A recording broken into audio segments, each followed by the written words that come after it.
अत्यंत पावन है नारायण, ये स्वयं तो पवित्र है ही। जो कोई अपने कान से इस भागवत के अमृत को पी लेता है नारायण, उसका भी जीवन अत्यंत पावन हो जाता है और परम सत्य को पचाने लायक हो जाता है। हाँ, नहीं ज्ञानी तो सब है, ज्ञान में किसी की कमी नहीं है, लेकिन ज्ञान पचता नहीं है। मौके पे ज्ञान हिरा जाता है। तोता जो होता है वो दिन भर राम राम कहता है और बिल्ली पकड़ ले तो ट्या ट्या कहता है, फिर राम राम निकले तो कल्याण हो। तो नारायण, ये ज्ञान पचने की योग्यता आवे, उसके लिए हम हमेशा ज्ञान में प्रतिष्ठित रहें, हम हमेशा शांति और आनंद के संसार में रहें। इसके लिए ज्ञान में प्रतिष्ठित रहना जरूरी है। ज्ञान में प्रतिष्ठित रहने के लिए श्रीमद् भागवत से बढ़ के बड़ी औषधि और कोई नहीं है। यह अत्यंत पावन औषधि का बड़ भागी ही नारायण पान करते हैं। तो ईश्वर ने हम आपको ये श्रीमद् भागवत कहने सुनने का जो अवसर दिया है, आइए परब्रह्म परमात्मा के चरणों में नमन करते हुए, उन्हें स्मरण करते हुए भागवत के महात्म के मंगलाचरण में प्रवेश करें। सच्चिदानंद रूपाय विश्वोत्पत्त्यादि हेतवे तापत्रय विनाशाय श्री कृष्णाय वयं नमः। एक ऐसी शक्ति है जो जगत को बनाती है, जगत को स्थित करती है और जगत का विनाश भी करने वाली है। वही एक शक्ति है जो जिसने तुम्हें बनाया है, जो तुम्हारे अंदर घुस करके तुम्हें जीवित किए हुए है, तुम्हें चला फिरा रही है, दिखा सुना रही है। उसी शक्ति की चर्चा हो रही है भागवत। जगत की उत्पत्ति, जगत की स्थिति और जगत के विनाश की जो हेतु है, वो जो तीनों प्रकार के ताप का नाश करने वाले हैं, उस सच्चिदानंद परमात्मा की स्तुति करते हैं। अब देखो, सच्चिदानंद परमात्मा जो है वो तो नारायण जीव में भी वो गुण होता है, स्वभाव होता है सच्चिदानंद का। अभी समझ में आ जाएगा, थोड़ी मन लगा के ध्यान से समझें। सच्चित आनंद, ये तीन चीजें परब्रह्म परमात्मा में नित्य रहती हैं और सब जगह यह कहा गया है कि परब्रह्म परमात्मा तुमसे भिन्न नहीं है, तुमसे दूर नहीं। तो तुम्हारे अंदर भी सत, चित और आनंद की सत्ता है। बहुत बड़ी तिजोरी है, वहाँ बहुत खजाना भरा है, लेकिन चाबी हिराए है। सच्चिदानंद की पूंजी सब में है नारायण, कोई ब्रह्म से भिन्न नहीं, लेकिन वो सच्चिदानंद की पूंजी का सुख नहीं मिल पा रहा। तो भागवत में किसकी चर्चा है? बोले वो जो सच्चिदानंद स्वभाव वाला परमात्मा है। तो बोले उस परमात्मा में और हम में अंतर क्या है? बोले एक बारीक सा अंतर है, वो परब्रह्म परमात्मा विश्वोत्पत्त्यादि हेतवे, वो विश्व की को बनाते हैं, विश्व की रक्षा करते हैं और विश्व का संहार कर देते हैं। और हमारे तुम्हारे अंदर कहा है, हम विश्व बनते हैं नारायण। यही अंतर है। जिसकी कथा कहने बैठे हैं उसमें और सुनने वालों, सच्चिदानंद तो दोनों में गुण है, परब्रह्म में भी और हमारे तुम्हारे शरीर से आविष्ट जो जीवाच्छिन्न ब्रह्म है उसमें भी। तो जिसकी कथा कहनी है उसकी खासियत क्या है? तो बताया वो विश्व की उत्पत्ति का हेतु है, विश्व से बना है, उसने विश्व वही रक्षा करता है और उसका एक और स्वभाव है, वो तापत्रय का नाश करता है। दैहिक, दैविक, भौतिक त्रिविध ताप है। वो जो जीव भावापन्न, जीव भावाच्छिन्न जो ब्रह्म है नारायण, उसमें तापत्रय वो पैदा करता है। दैहिक, दैविक, भौतिक ये दुख जो है नारायण बढ़ाता है, ऐसे कर्म करता है। और जिसकी कथा कहनी है भागवत में, उसका क्या गुण है? तो बताया तापत्रय विनाशाय वो तीनों तापों का नाश करने वाला है। सो जो इस नश्वर जगत के चिंतन में लगते हैं नारायण, उनके तापत्रय बढ़ते हैं, और जो भागवत के इन परमात्मा का चिंतन करते हैं उनके जीवन से तापत्रयों का नाश होता है, तापत्रय विनाश है। हम उस श्री कृष्ण परमात्मा को नमन करते हैं नारायण। देखो, सत, चित और आनंद, ये क्या है, ये समझ लेने से पूरी भागवत का गूढ़ार्थ समझ में आता है। सत प्रकट रूप से सर्वत्र है। सत वो है जो कभी बदले ना, जो हर जगह रहे, जिसकी सत्ता का कभी अभाव ना हो। हमारे तुम्हारे शरीर में जो आत्मा है वो सत है। शरीर जन्म से पहले नहीं होता, शरीर मृत्यु के बाद नहीं रहता, लेकिन वो जो तुम्हारी आत्मा है नारायण, वो तुम्हारे शरीर के जन्म से पहले थी, और आज जन्म हो गया है तो आज भी शरीर में है, आत्मा गई नहीं है। और जब शरीर नहीं रहेगा तब भी ये आत्मा रहती है। तो ये जो सदैव रहने वाली स्थिति है उसी का नाम सत है। आपने अनुभव किया होगा, आप बचपन में भी थे, थोड़ी जवान हुए, बचपना तो चला गया, बचपना तो मर गया, लेकिन आप तब भी रहे। फिर यौवन अवस्था आई, यौवन अवस्था में भी आप थे, यौवन अवस्था चली गई ढेर लोगों की, बचपना चला गया, यौवन अवस्था चली गई, उसके जाने से तुम नहीं गए, तुम तो तब भी रहे। बहुत बुढ़ापा आएगा तब भी तुम रहोगे, और एक दिन पाओगे कि वो बुढ़ापा का शरीर चला गया, लेकिन मैं तो अभी भी हूँ। वो जो हमेशा होने की जो स्थिति भान रहता है नारायण, उसी सत्ता का नाम सत है। वो सत प्रकट रूप से सर्वत्र है। चित्त जो है वो मौन है, और आनंद जो है, आनंद है लेकिन वो अप्रगट है, अप्रगट रूप से रहता है। कितने लोग जो नारायण वो रसगुल्ला जलेबी में ही आनंद को मानते हैं कि यही में आनंद है, उनका बड़े आनंद का पता नहीं है, तो वो खाए पिए की चीजों में, अन्य चीजों में, लेकिन वो लौकिक आनंद भी वो अप्रगट रूप से है। गुड़ खाने से मीठा मीठा तो लगेगा, लेकिन वो प्रत्यक्ष नहीं होगा नारायण, वो सिर्फ अनुभव का विषय बनेगा।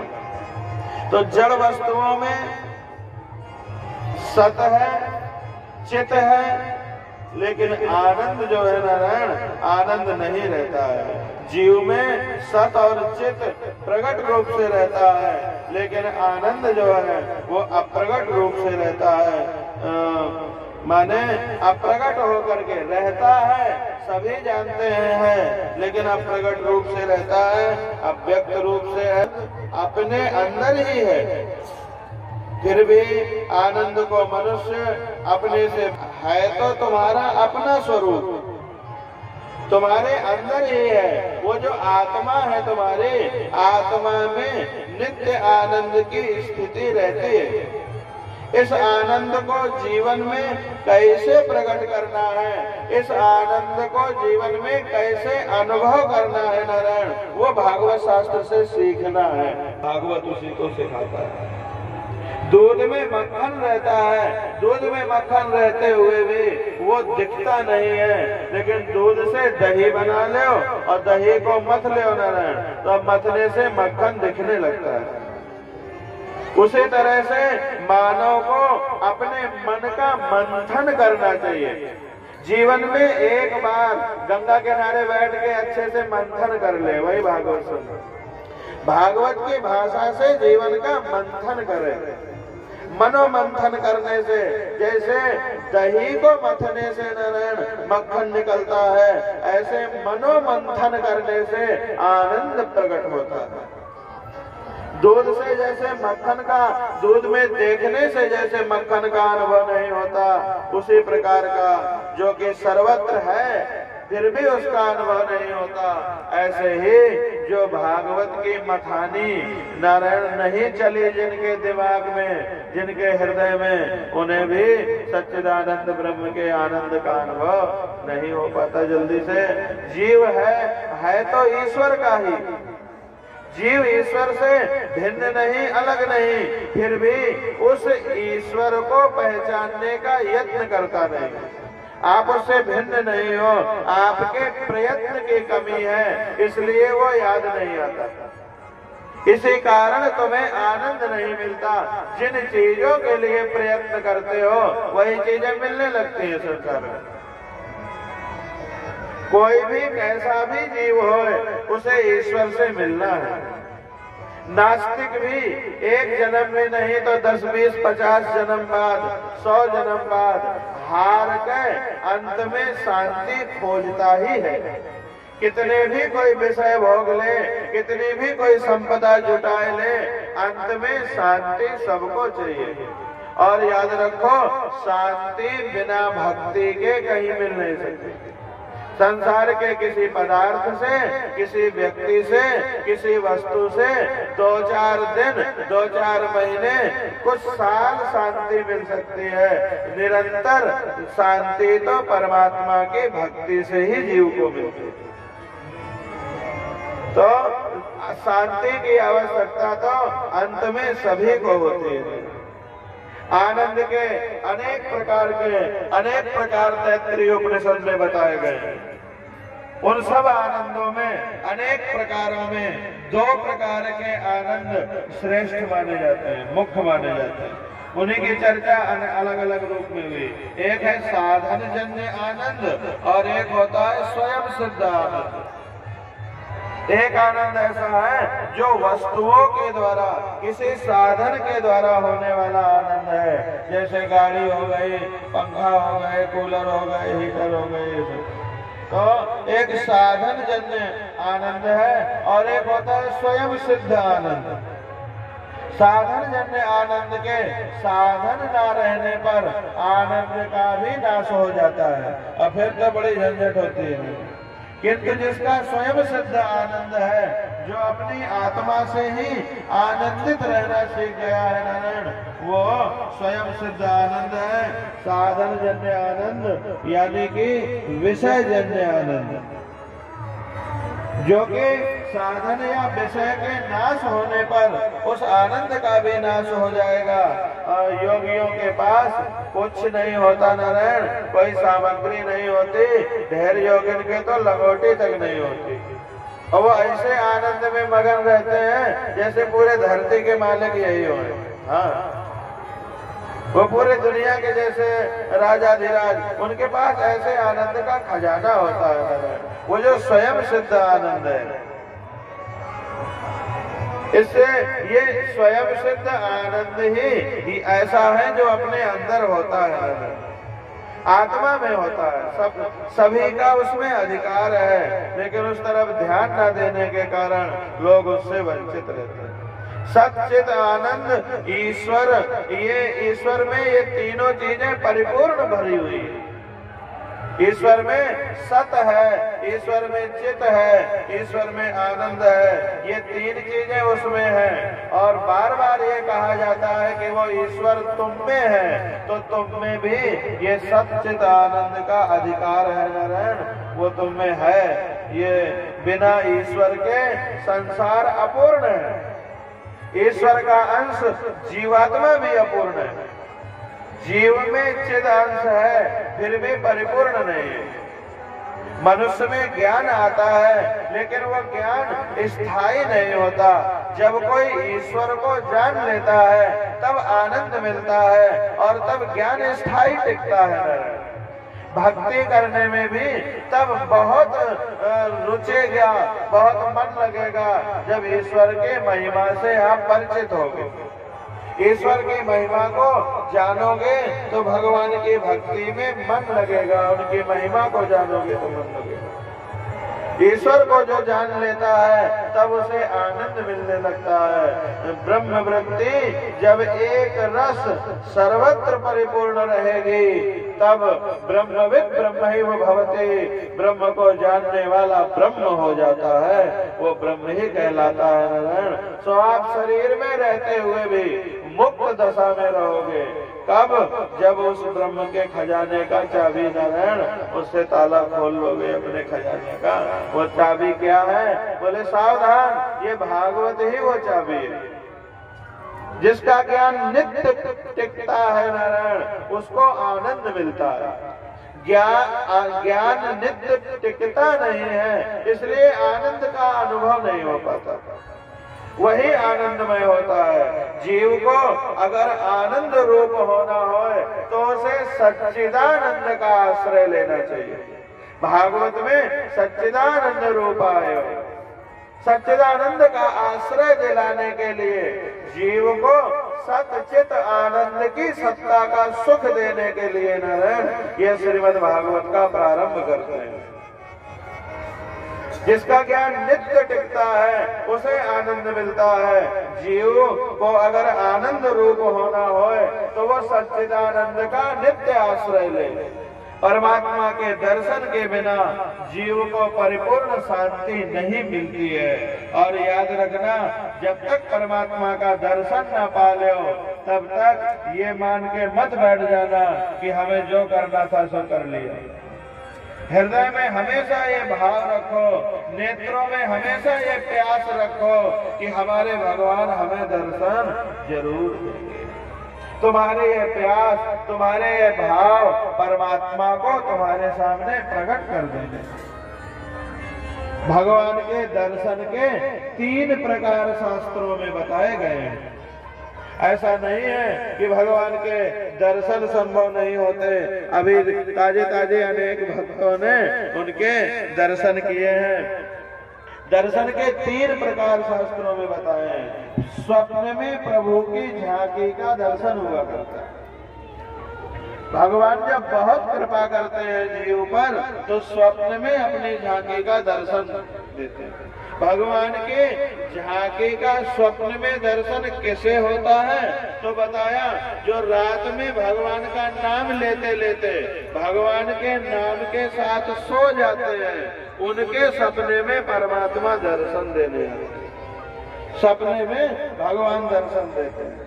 ये साधा परमात्मा का जिनकी तरफ भगवान की दृष्टि होती है उन पर हुई भगवान की साधारण कृपा है। ये साधारण दर्शन है भगवान। मंदिर और मूर्ति में परमात्मा का दर्शन हो जाए नारायण, आंखों में आंसू आ जाए, हृदय पुलकित हो जाए, आनंद से हृदय भर जाए तो समझो परमात्मा ने दर्शन दिया। मंदिर में जाके भगवान की बाकी झांकी को देख के आंख भर के देखना चाहिए और फिर आंख मूंद के उसको हृदय में देखना चाहिए। जो मंदिर में देखा था उसको फिर हृदय में बसा लेना चाहिए। उस मंदिर में परमात्मा का दर्शन करके उसी छवि को अपने हृदय में देखने से आनंद का स्फुरण हुआ करता है। हृदय में परमात्मा, मंदिर में मूर्ति में परमात्मा के दर्शन होए तो ये परमात्मा का मध्यम दर्शन कहलाता है।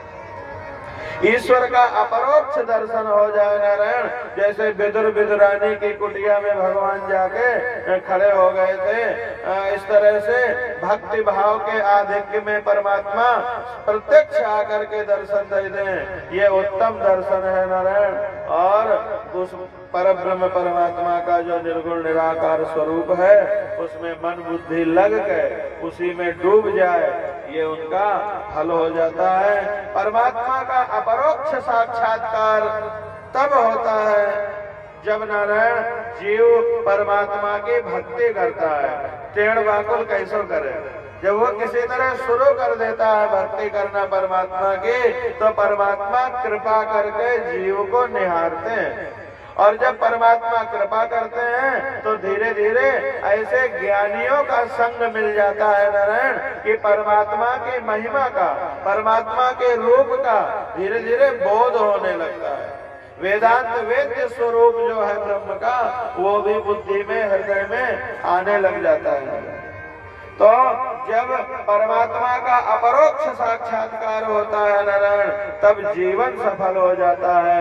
वेदांत में साक्षात्कार के दो तरीके बताए, एक है परोक्ष ज्ञान, दूसरा है अपरोक्ष ज्ञान। ईश्वर किसी एक स्थान पर है ऐसा जो माने वो परोक्ष साक्षात्कार है। ईश्वर के बिना कुछ नहीं है, ईश्वर के बिना कोई स्थान नहीं है, कोई समय नहीं है, सब ईश्वर से भरा पड़ा है, ईश्वर ही सब कुछ है, मैं भी ईश्वर से भिन्न नहीं हूँ। यह है ईश्वर का अपरोक्ष साक्षात्कार। जब परमात्मा का एक बार दर्शन मिल जाता है नारायण, तो फिर अपरोक्ष ज्ञान हो जाता है। फिर ऐसा ज्ञान हो जाता है कि हमारे तुम्हारे अंदर जो शरीर अलग अलग है लेकिन एक ही आत्मा है नारायण, वो पूरे ब्रह्मांड में एक ही आत्मा का अनुभव करता है, उसे दूसरा कुछ दिखाई ही नहीं देता। सिया राम में सब जग जानी। तो ये ईश्वर का अपरोक्ष साक्षात्कार है। जैसे मैं स्वयं ब्रह्म हूँ, अहम ब्रह्मास्मि, ऐसा अनुभव होता है, उसे अपरोक्ष साक्षात्कार हुआ है ऐसा कहा जाता है नारायण। ऐसा होता है, ऐसा माना जाता है। देखने वाला ईश्वर को देखते ही ईश्वर बन जाता है और उसे ईश्वर का अपरोक्ष साक्षात्कार होने लगता है। ईश्वर का ही सब में अनुभव करते करते उसी में नारायण एक रूप हो जाता है। उसे ईश्वर के अलावा दूसरी सत्ता दिखाई नहीं देती, वो मानता ही नहीं है। और जब वो कुछ और मानता ही नहीं है तो उसका चिंतन करते मनन करते करते वो तद्रूप ही हो जाता है। ईश्वर के परिपूर्ण स्वरूप को वो जान सकता है, पहचान सकता है, और वेदांत में इसी को अपरोक्ष साक्षात्कार कहते हैं। सच्ची शांति नारायण नारायण में है, परमात्मा में है, और वो परमात्मा तुम्हारे अंदर है। शरीर छूटे उससे पहले उस परमात्मा से पहचान बना ले। हाँ, शरीर छूटने से पहले उस परमात्मा को पहचान गए नारायण, तो तुम भी शरीर छूटते ही परमात्मा हो जाओगे। और जब तक शरीर में रहोगे तब तक भी उसी सत्ता में नारायण आनंदित रहोगे। अपरोक्ष साक्षात्कार कर नारायण परम शांति नारायण में है, सच्ची शांति नारायण में है। नर नारायण का ही अंश है, याद रखें। जो शांति नारायण में है वो नारायण से भिन्न नर नहीं है, वो नर नारायण का ही अंश है। हम तुम उस नारायण के ही अंश है नारायण। हमारा तुम्हारा भी उस सच्ची शांति में उतना ही अधिकार है जितना सच्चिदानंद ब्रह्म श्री कृष्णाय वयम् नमः में। तो इसी को अपरोक्ष साक्षात्कार कहा गया है। श्री नारायण का पहचान कराने वाला और श्री नारायण में लीन होने का ये साधन श्रीमद् भागवत शास्त्र है। नारायण की पहचान करवाने के लिए और नारायण में लीन करवाने के लिए श्रीमद् भागवत से बढ़कर श्रेष्ठ और सहज दूसरा कोई उपाय नहीं। इसे तो उसी में मिल जाना है नारायण। इसके लिए शास्त्रों में अनेक उपाय बताए हैं, अनेक मार्ग से नर नारायण रूप में लीन होते हैं। कई तरीके हैं। कुछ लोग कर्म मार्ग पकड़ करके अपने नर से नारायण तक की यात्रा करते हैं। कुछ लोग ज्ञान मार्ग से उस नारायण तत्व का अनुभव करते हैं। कुछ लोग भक्ति मार्ग से उस नारायण की महिमा का अनुभव करते हैं। जितनी देर तुम्हारा मन नारायण के पास रहता है उतनी देर तुम्हारा मन भी नारायण रहता है। उतनी देर तुम्हारा मन नारायण में लगे होने के कारण नारायणाकार हो जाता है। मन हमारा नारायणाकार बने, ये मन का सबसे बड़ा उपयोग है। तो ये तीन मार्ग हैं। सुखदेव जी भगवान शिव जी के अवतार थे। व्यास महर्षि नर नारायण पर्वत जहाँ है बद्रीनाथ में बैठ करके तपस्या करते हैं। मृग चरम लपेट करके रहते हैं, बहुत ठंडी होती है बद्रीनाथ में। सरस्वती नदी का ठंडा ठंडा जल उसका पान करते हैं, उसी में स्नान करते हैं। बहुत भूख लगे तो एक बार बेर खाते हैं, इसलिए उनका नाम बादरायण है। मनुष्यों के कल्याण के लिए समाधि में ब्रह्म चिंतन करते हैं। उस समाधि में जो दिखता है उसको वो पुराण बना देते हैं, ग्रंथ बना देते हैं कि जीव पढ़ पढ़ के अपना कल्याण करे। ऐसे व्यास महर्षि जो तपस्या की मूर्ति हैं, जो नारायण के ज्ञानावतार हैं, अवतार हैं, ऐसे व्यास महर्षि ने नारायण बुढ़ापे में अंत में भागवत लिखी और अंतिम ग्रंथ भागवत है व्यास जी का अंतिम रचना। तो उन्होंने भागवत रची। अब भागवत जब लिख दी तो मन में विचार आया, मेरी भागवत को कहेगा कौन? ये परमहंसों की संगीता, ये उस परम ब्रह्म परमात्मा का, ब्रह्म का निरूपण, ऐसे ब्रह्म का निरूपण जिसका व्याख्यान करने में बड़े बड़े कवि विद्वान भी मोहित हो जाते हैं, उसकी चर्चा जिसमें की गई है, इसका शुद्ध शुद्ध निरूपण कौन करेगा? शास्त्र के व्याख्याकर्ताओं में एक दोष ये भी होता है नारायण कि वो अपने हित की बातों की व्याख्या तो ज्यादा कर देते हैं, हाँ, तोड़ मरोड़ के उन अर्थों को प्रस्तुत कर देते हैं नारायण जिनसे उनका अपना हित होना हो। तो जो सत्य है, जो परम सत्य है नारायण, उसका कौन वर्णन करने में समर्थ होगा? जो परम ज्ञानी होगा, जो परम त्यागी होते हैं, वो ही परम ज्ञानी हो सकते हैं। बिना त्याग के पात्र के ज्ञान टिकता नहीं है। तो बोले ऐसे ज्ञानी और महात्यागी कौन हैं? तो उनके मन में आया है भगवान भोलेनाथ, शंकर जी से बढ़कर के कोई ज्ञानी और उनसे बढ़ के कोई त्यागी संसार में दूसरा नहीं है। उन्होंने वृद्धावस्था में शंकर जी की तपस्या की, व्यास जी ने। शंकर जी प्रकट हुए हैं, व्यासदेव वरदान मांगो, मैंने परमहंसों की संहिता लिखी है, मैंने परम ब्रह्म का निरूपण किया है। श्रीमद् भागवत में चतुश्लोकी भागवत को मैंने कहा है, मैंने भोले बाबा जलेबी कढ़ाई से निकाल के तैयार कर दी है, अब अपने वैराग्य के सीरे में डुबो के, हाँ, वैराग्य के सीरे में डुबो के ये भागवत रूपी जलेबी को आप सब जीवों को पवाओ, जिससे कि नारायण सबको ज्ञान, भक्ति और वैराग्य का स्वाद मिल सके, सुख मिल सके। लोग ज्ञान रटते रहते हैं, ज्ञान का आनंद नहीं मिल पाता। लोग भक्ति करते रहते हैं, माला जप तो रहे हैं कई साल से, लेकिन माला जपने में कोई उस तरह का आनंद भी, उस तरह के आनंद की झलक आई नहीं जैसी हमने कभी कल्पना की थी। ये बातें जो है नारायण बीच बीच में बाधा डालती हैं। तो ज्ञान, भक्ति और वैराग्य, इन तीनों को देने वाला, इन तीनों का सुख मिले नारायण, इन तीनों का आनंद मिले, उसको शंकर जी आप ही परोसोगे, आप ही प्रस्तुत करोगे, तब ही वो कल्याणकारी होगा। तो शंकर जी ने कहा हमें क्या करना होगा? बोले आप हमारे पुत्र बन करके, और पुत्र बन करके श्रीमद् भागवत के इस ज्ञान कांड को नारायण, जिसमें भक्ति भी है, जिसमें उपासना भी है, लेकिन पूरे में नारायण ज्ञान कांड ही है। हाँ, इसकी व्याख्या की जाए तो भागवत पूरा वेदांत है, विशुद्ध। तो उन्होंने कहा कि इसको आप संसार को सुनाइए, हमारे पुत्र बन करके आइए। तो शंकर जी ने ऐसी लीला करी है नारायण कि अब पार्वती जी को लेके और बहुत दूर एक गुफा में जाके और कथा सुनाने ले गए।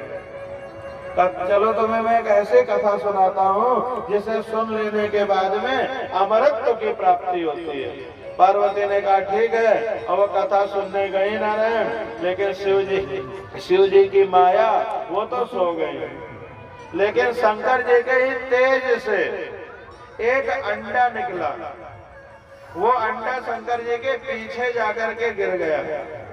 बाद में जगत को ये शिक्षा देने के लिए कि श्रवण के जो विधा है उस विधा से श्रवण करो, नहीं तो सुनने से फल नहीं मिलेगा। ये शिक्षा देने के लिए और व्यास जी के पत्नी के गर्भ तक अपने को पहुंचने के लिए नारायण उन्होंने अपने ही स्वरूप उस अंड से निकले हुए जीव को खदेड़ लिया। शंकर जी का रूप निकला और उसी को उन्होंने त्रिशूल लेके खदेड़ लिया और वो भगा नारायण वो जीव तो, और भगते भगते व्यास देव की पत्नी अरणी देवी उसी समय जम्हाई ली थी, उनके मुख में घुस गया वो जाकर। ये सुखदेव जी जो है नारायण ये स्त्री पुरुष के काम से उत्पन्न पुत्र नहीं है। व्यास महर्षि ने अपनी पत्नी को देखा है, देखने मात्र से अरणी देवी को गर्भ रहा है। सुखदेव जाकर के उनमें प्रवेश हो गए हैं। ये सुखदेव शंकर जी ही हैं। 1 साल बीत गए, 2 साल, 4 साल, 5 साल, 10 साल बीत गए। सुखदेव जी वो सुख वो जीव अरणी देवी के गर्भ से बाहर नहीं आया। व्यास महर्षि ने स्तुति करी है और उससे कहा है कि तुम बाहर आ जाओ, तुम्हारी माँ को क्लेश होता है, तुम्हारी माँ को कष्ट होता है। अंदर से जीव बोला है, बाहर आने पर माया पकड़ लेती है। मातृगर्भ में ऐसा बताया है नारायण कि वह है तो बहुत खराब खराब चीज, अशुद्ध अशुद्ध चीज है, वहाँ मलमूत्र, रक्त इत्यादि, जल इत्यादि है, लेकिन वहाँ ज्ञान रहता है जीव को। ज्ञान ये अपना बोध रहता है, मैं कौन हूँ मातृगर्भ में। और जैसे ही मातृगर्भ से जीव बाहर आ जाता है तो मैं कहाँ, मैं कहाँ, मैं कहाँ ये कहते हुए जीव और अपने स्वरूप को भी भूल जाता है, माया पकड़ लेती है और धीरे धीरे सिखा देते हैं ये मम्मी, ये पापा, ये दादा, ये दादी, तो वो उसी मैं में फिर संसार में आ जाता है। सुखदेव जी गर्भ से बोले हैं, गर्भ से बाहर निकलने पर पिताजी माया लिपट जाएगी मुझे, मैं गर्भ से बाहर नहीं आऊंगा, तुम्हारी माँ को कष्ट होता है, तुम बाहर आ जाओ बेटा, मैं आशीर्वाद देता हूँ, माया मेरी पकड़ेगी नहीं तुम्हें। सुखदेव जी कहते हैं तुम्हें खुद माया घेरे है, तुम्हारे आशीर्वाद से हम नहीं मानेंगे। माया ना घेरी होती तो बुढ़ापे में पुत्र होने की इच्छा क्यों करते? तो आपके आशीर्वाद से नहीं, मायापति नारायण आकर के दर्शन दें और वो कहें कि मेरी माया तुम्हें नहीं छुएगी, तो हम बाहर आ जाएं। तब तो नारायण व्यास जी विष्णु भगवान को बुलाते हैं, नारायण ने आकर के कहा है मेरी माया तुम्हें कभी नहीं छुएगी। सुखदेव जी मुक्त है नारायण। कोई कहा कि जगत में कोई मुक्त नहीं होता, समझना अनपढ़ा है, उसने अभी भारत के महर्षियों के बारे में जाना नहीं। यहाँ सुखदेव जी मुक्त हैं, व्यास जी मुक्त हैं, सनकादि ऋषि नित्य मुक्त हैं। नारद जी सपने की तरह जब लीला करनी होती है तो कभी कभी खेल खेल लेते हैं, नहीं नारद जी नित्य मुक्त हैं। हमारे गुरुदेव मुक्त थे, नित्य मुक्त। तो ज्ञानी पुरुष माया का संग नहीं रखते हैं। सुखदेव जी भगवान शिव जी के अवतार थे, वो जन्म से ही पूर्ण निर्विकार थे। जो जन्म से विरक्त होता है नारायण, उसमें 16 आने वैराग्य टिकता है, वैराग्य भाव होता है। ज्ञानी पुरुष माया का संग नहीं रखते हैं। ज्ञानी पुरुष माया से सदा असंग रहने का प्रयत्न करते हैं। इसलिए भगवान के भक्त माया में भी ईश्वर का अनुभव करने लगते हैं।